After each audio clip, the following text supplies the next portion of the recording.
This review was made possible by contributions from viewers like you.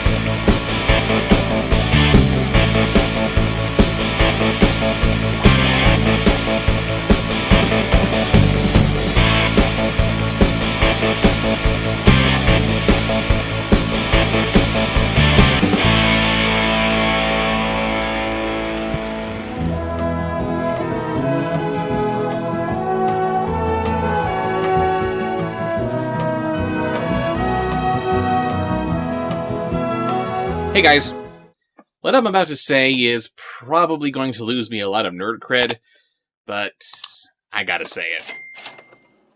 I'm not really a fan of the sword and sorcery fantasy genre.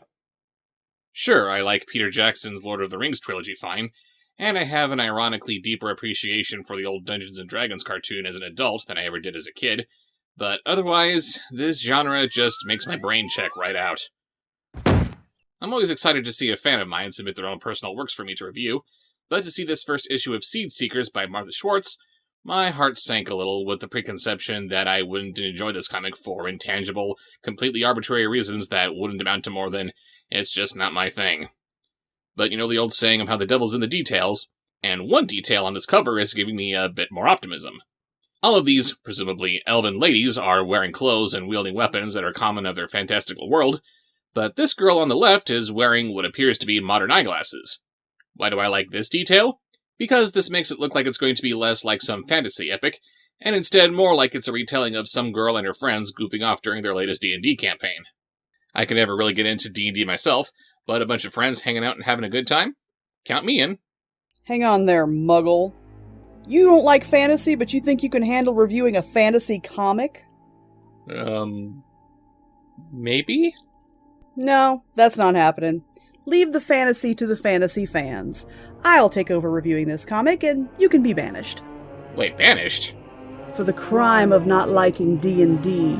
Bob Show, I hereby banish thee! Now hang on a second. Don't worry, everyone. I can bring him back with a snap of my fingers after I'm done. Now, where were we?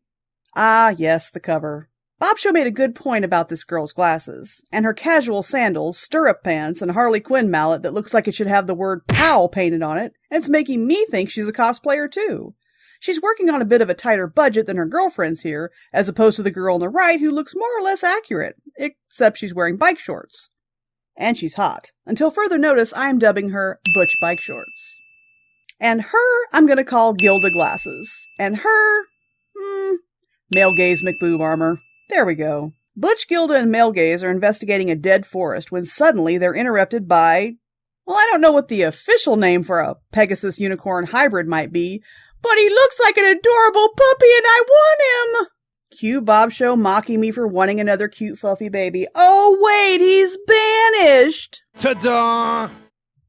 Anyway, Male Gaze can understand Unipegapuppy's whinnies and nays because she must be a druid and they talk to animals and plants. He says he must bring them to the Wizard Epoch, but Butch Bike Shorts, being the badass fighter or possibly a paladin of the group, doesn't trust him and she thinks they should avoid him. I'm sorry, but this is going against the trope. Lesbians love animals. If you're gonna trope correctly. It isn't long until they're led into a section of the forest that's surprisingly lush, and it's here where we meet Epoch. And is it me, or does he look like a mix between the Dungeon Master and Stan Lee? He explains that there is but one hope for their dying world, a cherished seed that is protected by the tattoo on this man's chest. However, this man lives in some other plane of existence, and the only way to get there is to travel by mirror. They agree, but as soon as they all go through the mirror, Epoch is summoned by an evil sorceress who says that she's going to take over the realm. And with our heroines out of the picture and the apparent ability to control dragons, who can stop her? And thus concludes the first issue of Seed Seekers. And I thought it was really fun. It's obvious that this was written by a fellow fantasy fan, which is always a joy to read. The characters are all unique in their designs, they play off of each other nicely, and the artwork had a very whimsical quality about it. And this first part does a good job of setting things up for the rest of the story to unfold in the following issues. I want to know what might make Butch Bike Shorts tick, aside from her sense of duty. What else is there to male gaze McBoob armor besides her beauty? How did Gilda get her hands on modern-day glasses and those cool 80s stirrup pants? I want to continue reading future issues to see how these girls are developed. Oh, and this comic has some fan art included at the end. Once you have fan art, you've made it. You should definitely check out these comics for yourself. Click on the link in the info below. Bye-bye.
But I much desire to speak with you. A Balrog of Morgoth. What did you say?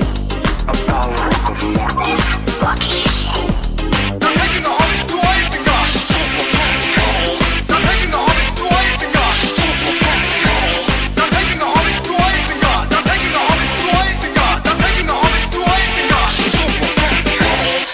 Me, now, and never come back.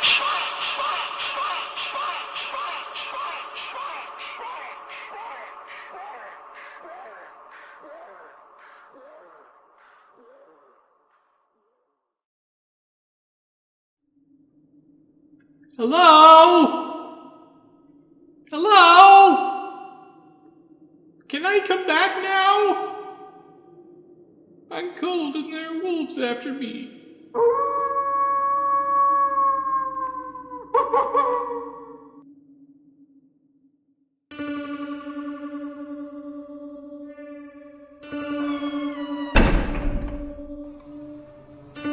Subscribe, like, follow, comment, share, watch